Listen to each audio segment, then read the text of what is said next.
ஓம் ஞானமுத்தீஸ்வர சமேத முத்தாரமனை போட்டி. அனைவருக்கும் வணக்கம். அனுபவம் மற்றும் அருளாட்சியர் செந்தில்குமார் முத்தாரமன் பேசுகிறேன். இன்றைய பதிவில் 12 ராசியில் பிறந்த அன்பர்களுக்கு குரு பகவான் நீச நிலையில் இருந்தால் அந்த நீசமாக இருக்கிற அந்த குரு பகவானை நம்ம எப்படி இயக்கினால் நம்ம வாழ்க்கையில் ஜெயிக்க முடியும் அப்படிங்கிறத தெளிவாக சொல்கிறேன். நண்பர்கள் வீடியோ முழுமையாக பாருங்கள், ஸ்கிப் பண்ணாமல் பாருங்கள், தொடர்ச்சியாக பாருங்கள். நிறைய நண்பர்கள் வீடியோ பார்க்குறீங்க, ரொம்ப ரொம்ப சந்தோஷமாக இருக்குது. நிறைய நண்பர்கள் சப்ஸ்கிரைப் பண்ணாமல் பார்க்குறீங்க, ரொம்ப ரொம்ப சந்தோஷம். எப்படி பார்த்தாலும் சரி, என்னுடைய வீடியோ தொடர்ச்சியாக பார்க்குறேன், அதே ரொம்ப சந்தோஷம். ஆனால் பார்க்குற நண்பர்களுக்கு ஒரு சின்ன ரிக்வஸ்ட் கொடுக்குறேன். அதாவது நீங்கள் நான் சொல்கிற பரிகாரங்கள் தொடர்ச்சியாக ஒரு மாதம் செஞ்சு பாருங்கள். கண்டிப்பாக உங்கள் வாழ்க்கையில் ஒரு நல்ல மாற்றம் கண்டிப்பாக இருக்கும். சரிங்களா? சரி, இப்போ குரு பகவான் நீசம் ஆகிறது நல்லான்னு கேட்டிங்கன்னா, குரு பகவான் நீசம் ஆகக்கூடாது. ஆகிட்டா என்ன ஆகும்? கண்டிப்பாக பொருளாதாரத்தில் ஒரு மிகப்பெரிய பின்னடைவு ஏற்படும். எல்லாருமே பல லட்சம் சம்பாதிக்கலாம், நம்ம பல ஆயிரத்துக்கு தடுமாறிட்டு இருப்போம். எல்லாருக்குமே கையில் தினசரி வருமானம் அப்படின்னு சொல்லக்கூடிய வருமானம் டெய்லி 2000 3000 சம்பாதிக்கிறாங்கன்னா நம்ம 200 3க்கு தாளம் போட்டுட்ருப்போம். அப்போ சாப்பாட்டுக்கு தாளம் போடுற உண்டான சூழல் உருவாகும். ஏன்னா குரு பொதுவாகவே சுபக்கிரகம், அவர் நீசம் ஆகக்கூடாது. சரி, நீசம் ஆகிட்டார், என்ன பண்ணுறது? கொஞ்சம் அந்த நீச நிலையிலேருந்து நம்ம எப்படி அவரை சாதகமாக இயக்கலாம். நீசமாக இருக்கிற குருவை நம்ம உச்சமாக்க முடியுமானா உச்சமாக்க முடியாது. ஆனால் நீசமாக இருக்கிற கிரகத்துக்கு உண்டான பொருட்களை நம்ம அதிகமாக எடுக்கும்போது என்ன ஆகுன்னா, அந்த கிரகம் சம்பந்தப்பட்ட விஷயங்கள் நம்மகிட்ட அதிகமாக நமக்கு வரும். அப்படி வரும்போது என்ன ஆகுனா, வாழ்க்கை ஜெயிக்கக்கூடிய சூழல் உருவாகிடும். எல்லாருக்கும் இந்த அமைப்பு பொருந்துமான்னு கேட்டிங்கன்னா, குரு பகவான் யோகமாக இருக்கிறவங்க நீசமாக இருந்ததுன்னா ஐயோ பாவம். அதே சமயத்தில் குரு பகவான் 6 8 பாதகம் மாரகம் சம்பந்தப்பட்ட நண்பர்களுக்கு பார்த்தீங்க அப்படின்னா, குரு பகவான் நீசமாக இருப்பது ஒரு வகையில் நல்லது. ஆனால் காரகம் சம்பந்தப்பட்ட ஒரு விஷயத்தில் உங்களுக்கு மிகப்பெரிய தொல்லை கொடுப்பாரு, இயங்க வச்சிருவாரு. குரு பகவான் நீசம் ஆயிட்டாலே குழந்தைகளால் நம்மளுக்கு பிரயோஜனம் இல்லை. குழந்தைகள் நம்மளுக்கு இல்லை. குழந்தைகள் இருந்தால் குழந்தை நம்ம சொல்ல கேட்கறது இல்லை. நம்மளுக்கே பொருளாதாரம் இல்லை, நல்ல சாப்பாடு இல்லை, நல்ல உணவு இல்லை. நம்மளுக்கு வீட்டில் அன்னாறு பண பிரச்சனை. சரிங்களா? ஒரு கோவிலுக்கு போகிறோம், தெய்வ அனுக்கிரகம் பரிபூர்ணமாக இல்லை அப்படிங்கிறத குருவை வச்சு எடுத்துடலாம். அதே குரு பகவான் 6 8 பாதகம் மாரகம் சம்பந்தப்பட்டிருந்தாலும் குரு பகவான் வலிமையாக இருக்கும் அன்பர்களுக்கு பாருங்கள், பொருளாதாரம் எல்லாமே சிறப்பாக இருக்கும். சில ஜாதத்தில் பார்த்தீங்கன்னா குரு பகவான் உச்சமாக இருப்பார். நம்ம நினச்சிட்டு இருப்போம் குரு உச்சம் சூப்பர்னு நினச்சிட்டு இருப்போம். அவர் குரு உச்சமாக இருக்கிற கணக்கு என்ன, அவர் மிகப்பெரிய கடனில் உட்காந்துருப்பார். கடன் கடன் கடன், சாப்பாட்டுக்கு வழி இல்லை, ஒரே பிரச்சனை, அப்படி எப்படின்னு மனவேதனை அப்படியே பரத வச்சுட்டு இருப்பார். ஏன்? அவர் 6ஆம் அதிபதியாக உச்சமாயிட்டார். ஆனால் பொருளாதாரம் அப்படிங்கிறது சிறப்பாக இருக்கும். எங்கே கை நீட்டாலும் கடன் கிடைக்கும், கடன் மட்டுமே கிடைக்கும். 6ஆம் அதிபதியாகி குரு உச்சமாக இருக்கும், கடன் கிடைக்கும். 8ஆம் அதிபதியாகி குரு உச்சமாக இருந்தால் ஆயுள் சிறப்பாக இருக்கும். அதே சமயத்தில் பார்த்தீங்கன்னா இவங்களுக்கு பூர்வீகத்தை விட்டு வெளியூருக்கு மாற்றி விட்டுருவார். அவரே 12ஆம் அதிபதியாக உச்சமாக இருந்தாச்சுன்னா உள்ளூரை பழைக்க முடியாது, வெளியூர் பிழப்பு தான். பாதகம் மாரகம் சம்பந்தப்பட்ட ஒரு உச்ச நிலையில் இருந்தால் என்ன நடக்கும்? அதெல்லாம் கணக்கு பண்ணி பாருங்க. அவர் பாதகத்தையும் மாரகத்தையும் அசால்ட்டாக செஞ்சுட்டு போயிட்டே இருப்பார். எதன் வழியாக செய்வார்? குழந்தைகள் வழியாக செய்வார், குருமார்கள் வழியாக செய்வார், பொருளாதார வழியாக செய்வார். அப்போ உச்சமாகிறதும் தப்பு, நீசமாகிறதும் தப்பு. நம்ம ஜாதகத்தில் எல்லா கிரகமே சம அளவில் இருப்பது சிறப்பு. சரி, இப்போ குரு நீச நிலையில் இருக்கிறாரு. யோகமாக இருக்கிற ராசி யாருன்னு பாருங்க. செவ்வாயின் ராசி என்று சொல்லக்கூடிய விருச்சகம் தனுசு, விருச்சகம் மேசம், விருச்சகம் தனுசு மீனம், கடகம் சிம்மம். இந்த ராசியில் பிறந்த அன்பர்களுக்கு குரு பகவான் நீச நிலையில் இருந்தால் மிகப்பெரிய பொருளாதார இழப்புகளை சந்திப்பாங்க. இவங்களுக்கு யோகமே இல்லைன்னு சொல்லி முடிச்சிடலாம். அப்போ யோகம் இல்லாத ராசி மறுபடியும் இன்னொரு 6 ராசி இருக்குல்ல, மிதுனம் கன்னி, துலாம் ரிஷபம், துலாம், கும்பம், மகரம், கும்பம். இந்த ராசியில் பிறந்தவர்கள் குரு பகவான் நீசமாக இருந்தால் இவங்களுக்கு ஓரளவு கெடுபலன் கம்மியாக இருக்கும். சரிங்களா? ஆனால் குழந்தைகளால் தொல்லை இருக்கும். இவங்க பொருளாதாரம் கொடுத்து ஏமாற மாதிரி இருக்கும். இவங்களுக்கு பொருளாதாரம் அப்படிங்கிறது நிறைய இருக்கும், அதை கொடுத்து ஏமாந்துருப்பாங்க. இவங்க என்ன பண்ணுவாங்கன்னா, குரு பகவான் நீசமாக இருக்கிறவங்களுக்கு அந்த பொருளாதாரமே இருக்காது, அவ்வளோதான். அப்போ நீச நிலையில் இருக்க குருவை நம்ம எப்படி நம்ம நம்மளுக்கு சாதகமாக இயக்க முடியும் அப்படிங்கிறத தெளிவாக நீங்கள் புரிஞ்சுக்கிட்டோம் அப்படின்னாலே உங்கள் வாழ்க்கையில் ஜெயிச்சிடலாம். சரி, குரு அப்படிங்கிற விஷயத்தை குரு பகவான் நீசமாக இருக்குது அப்படின்னாச்சுனாலே நீங்கள் சின்ன சின்ன குழந்தைகளுக்கு, அதாவது பிறந்த குழந்தையிலேருந்து ஒரு 3 வயதுக்குள்ள குழந்தைகளுக்கு உங்களால் முடிஞ்ச உதவிகளை செஞ்சுக்கிட்டே இருங்க. குரு பகவான் நீச நிலையிலிருந்து உங்களுக்கு கொடுக்கக்கூடிய ஒரு சில விஷயங்களை கண்டிப்பாக கொடுப்பார். அதே சமயத்தில் பார்த்தீங்கன்னா குரு பகவான் இந்த கோவிலில் பூஜை போடுறாங்கல்ல, பூசாரிகள் அந்த இருக்கிறாங்கல்ல, அவங்களுக்கு நீங்கள் அடிக்கடி மஞ்சள் நிறம் கலந்த ஆடை துணிமணிகளை நீங்கள் தானம் கொடுத்துட்டு வந்துட்டே இருந்தீங்க அப்படின்னாலும் குரு பகவான் பலமாக மாறுவார். அதே சமயத்தில் பார்த்தீங்கன்னா அடிக்கடி லட்டு, இனிப்பு லட்டு, மஞ்சள் நிறம் கலந்த லட்டு சம்பந்தப்பட்ட பொருட்களை சின்ன சின்ன சின்ன சின்ன குழந்தைகள் தானம் கொடுங்க. இது உங்களுக்கு யோகம்.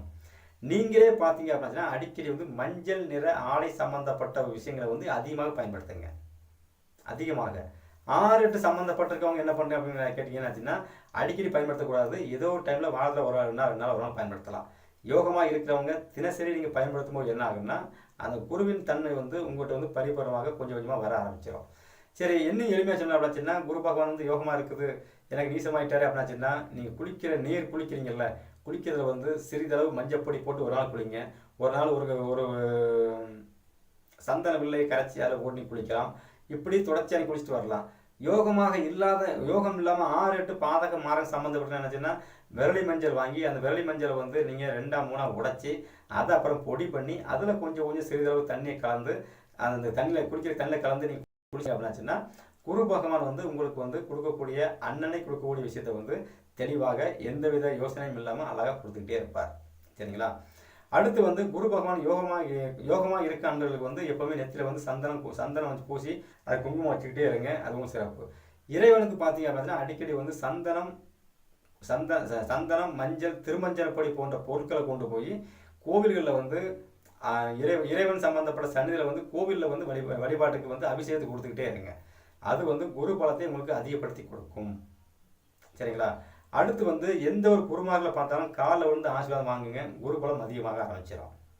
குழந்தைகளை வந்து அளவு வச்சு வேடிக்கை பார்க்காதுங்க. அவ்வளோதான். சின்ன சின்ன குழந்தைகள் யார் வந்து அளவு வச்சு வேடிக்கை பார்க்குறாங்களோ அவங்க ஜாதகத்தை கணக்கு பண்ணி பாருங்கள். குரு வந்து 6 8 பாதகம் மாரகம் சம்மந்தப்பட்டிருப்பாங்க. அவங்க தான் அந்த குழந்தைய வந்து உடனே அளவு வச்சு பார்ப்பாங்க, வேடிக்கை பார்ப்பாங்க. கண்டிப்பாக அது நடக்கும். குழந்தையே இவங்களை கண்டா இந்த 6 8 பாதகம் மாரகம் சம்மந்தப்பட்டிருக்க அந்தங்களுக்கு வந்து குரு பகவான் இருக்கிறாருன்னா இவங்க போய் குழந்தைய தூக்கினா குழந்தை இவங்ககிட்ட முதல்ல வராது. இவங்களே அழுது அந்த குழந்தை இவங்களை பார்த்தவொன்னே மிரண்டு நிற்கும். ஏதோ பேய் பிசாசை பார்த்த மாதிரி மிரண்டு போய் தான் ஓடும். ஏன்னா அதை வச்சு கணக்கு பண்ணிடலாம். சில குழந்தைகளை பார்த்தீங்கன்னா சில பேர் வந்து வரவே வராது. ஏன்னா அவங்களுக்கு வந்து குரு உச்சமாக இருப்பார், யோகமாக இருப்பார், உச்சமாக இருப்பார், சிறப்பாக இருப்பார். அவங்ககிட்ட அந்த குழந்தைய அவங்ககிட்ட வந்து பிடுங்கவே முடியாது. சில ஆண்கள்கிட்ட வந்து குழந்தையே வராது. வராத ஆண்களுக்கு வந்து பாருங்கள் 6 8 பாதகம் மாரகம் சம்மந்தப்பட்டிருக்கும். அவ்வளோதான். அடுத்து வந்து பார்த்தீங்க அப்படின்னா வீட்டில் உள்ள பூஜை அறையில் வந்து எப்போவுமே வந்து குரு பகவான் வந்து நீசமாக இருக்கும் நண்பர்களுக்கு வந்து அந்த வீட்டில் பூஜை அறையில் வந்து மஞ்சள் பொடி நீங்கள் வந்து ஒரு தாம்பளை தட்டு மாதிரி வச்சு அதில் வந்து ஒரு 1/4 கிலோ 1/2 கிலோ மஞ்சள் பொடி தட்டு எப்பவுமே நிரந்தரமாக வச்சுக்கிட்டே இருங்க. இது குருபலத்தை அதிகப்படுத்தி கொடுக்கும். பூஜை அறையில் 6 8 பாதகம் மாரகம் சம்மந்தப்பட்டு இருக்க நண்பர்களுக்கு வந்து அந்த குங்குமம் அந்த இது நீங்களும் அதே மாதிரி செஞ்சுட்டு ஒரு தாம்பளை தட்டில் வந்து விரலி மஞ்சள் வைங்க. விரலி மஞ்சளை வந்து உடச்சி வைங்க. சரிங்களா? சரி, முழுசாகவே நீங்கள் ஒரு மஞ்சப்பொடி மஞ்சப்பொடி நீங்களும் மஞ்சப்பொடி ஒரு தாம்பளத்தில் போட்டு வைக்கிறீங்க அப்படின்னாச்சுன்னா அந்த மஞ்சப்பொடியை எடுத்து அடிக்கடி வந்து நீங்கள் வீட்டில் வந்து வாசல் நீரில் கரைச்சி வாசலில் வந்து வாசல் தெளிப்பது, வீட்டை சுற்றி தொளிப்பது, குளிக்கிறதுக்கு பயன்படுத்துவது, இது போன்ற விஷயத்துக்கு பயன்படுத்திட்டே இருக்கலாம். யோகமாக இருக்கிறவங்க வந்து அதை அப்படியே பூஜை அறையில் வச்சுட்டு அதை வந்து நீங்கள் குளிக்கிறதுக்கு மட்டுமே நீங்கள் பயன்படுத்தலாம். வாசல் தொளிக்க அவசியம் கிடையாது. நீங்கள் குளிக்கிறதுக்கும் உங்கள் சமையலுக்கு நீங்கள் பயன்படுத்திடுவாங்க. குருபலத்தை அதிகப்படுத்தி கொடுக்கும். சரிங்களா?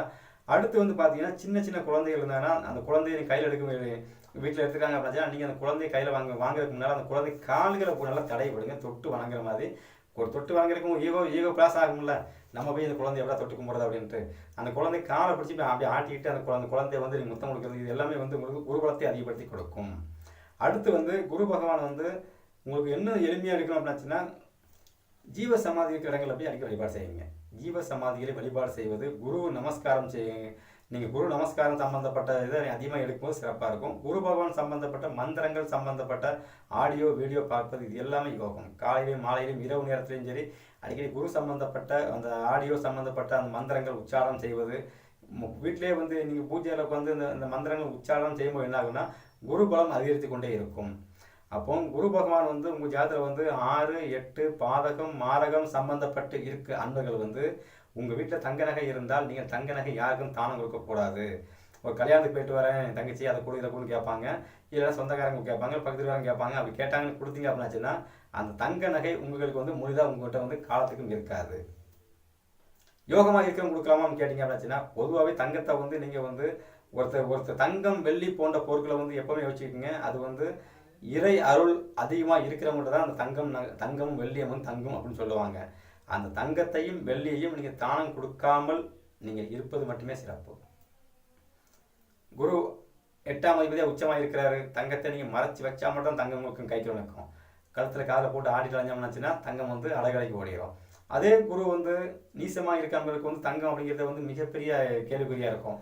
காதில் கம்மல் இருந்தாலும் சரி அது இருக்காது, மூக்குத்தி இருந்தாலும் மூக்குத்தி இருக்காது. இதெல்லாம் வந்து குரு நீசமாக இருக்கிறவங்களுக்கு. இவங்க வந்து என்ன பண்ணுறாங்கன்னா வெள்ளிக்கிழமை வேலைக்கிழமை தோறும் வந்து நீங்கள் வந்து ஒருவேளை சாப்பாடை வந்து உப்பு இல்லாமல் சாப்பிட்டு வந்துக்கிட்டே இருங்க. கண்டிப்பாக குரு பலம் வந்து உங்களுக்கு அதிகமாக இருக்கும். குருவை நினைத்து, சரிங்களா? அது குரு அப்படிங்கிறது உங்கள் அப்பாவை கூட இருக்கலாம், சில பேர் அப்பா இருக்க மாட்டாங்க, அப்பா நினைச்சு கூட இருக்கலாம்.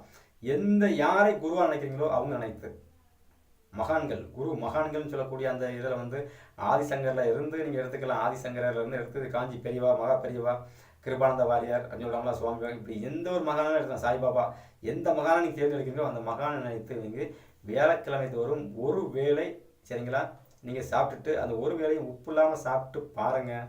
குரு பலம் வந்து உங்களுக்கு அதிகமாகும். அந்த குரு பலம் அதிகமாகும் போது என்ன ஆகுன்னா உங்கள் குழந்தை சம்பந்தப்பட்ட விஷயத்தில் இருக்கிற தொல்லைகள் நீங்கும், பொருளாதாரம் வந்து மேம்படும், தங்க நகை சம்பந்தப்பட்ட விஷயம் கையில் சேர ஆரம்பிக்கும், பொருளாதாரம் சிறப்பாக இருக்கும். குரு என்று சொல்லக்கூடிய அந்த கௌரவம் உங்களுக்கு சிறப்பாக இருக்கும். குரு பகவான் ஒரு ஜாதத்தில் வந்து யோகமாக இருக்கிறார் அப்படின்னா அவங்க வந்து தன்னுடைய கௌரவங்களை வந்து இதில் விட்டு கொடுக்கக்கூடாது. குரு வந்து 6 8 பாதகம் மாறன் சம்மந்தப்பட்டவங்களுக்கு தன்னை போலே கௌரவம் சம்மந்தப்பட்ட விஷயம் அதுவாகவே ஒரு காலப்போக்கில் வந்து கௌரவமாக இருக்கிற மாதிரி தோணும். காலப்போக்கில் அது வந்து கௌரவத்தை மட்டம் பண்ணிட்டு தான் அந்த கிரகம் நிற்குமே தவிர யோகமாக நிற்கவே நிற்காது, சரிங்களா? அப்போ குரு பகவான் நீசமாக இருக்கிறவங்களுக்கு வந்து இந்த மாதிரி வழிபாடு செய்யும்போது என்ன ஆகுனா உங்களுடைய குரு நீசத்தன்மையிலிருந்து நிவர்த்தி பண்ணுறதுக்குண்டான பரிகாரம் தொடர்ச்சி செஞ்சுட்டு வாங்க. கையில் கொஞ்சம் காசு சேர்ந்துட்டு அப்போ நீங்கள் வந்து ஒரு கோயில் பூசாரிகள், நிர்வாகிகள், அந்தனங்கள் இருக்கிறாங்கல்ல, அல்லது குருமார்கள் யாராக இருக்கிறாங்க அவங்களுக்கு வந்து கண்டிப்பாக நீங்கள் வந்து வருஷத்தில் ஒரு தடவை 1 கிராம் சம்பந்தப்பட்ட ஒரு தங்கத்தை தானம் கொடுத்து பாருங்கள். கண்டிப்பாக குரு பகவான் உங்களுக்கு மிகுந்த யோகத்தை கொடுப்பார். ஒரு கிராம் 5000 ரூபாப்பா எப்படி அப்படின்னு யோசிக்காதுங்க. ஒரு தடவை கொடுத்தீங்க அப்படின்னாச்சுன்னா கண்டிப்பாக அடுத்தடுத்து பார்த்தீங்கன்னா அந்த குரு பலம் அதிகமாகிட்டே இருக்கும். ஏன்னா குரு நீசமாக இருக்கிறாரு. நீசமான அந்த குருவுக்கு நம்ம தங்கத்தையே குருவே தானம் கொடுக்கும்போது என்ன ஆகும்னா உங்களுக்கு வந்து குரு பகவான் வந்து அவர் ஆசீர்வாதம் வந்து பரிபூர்ணமாக கிடைக்கும்.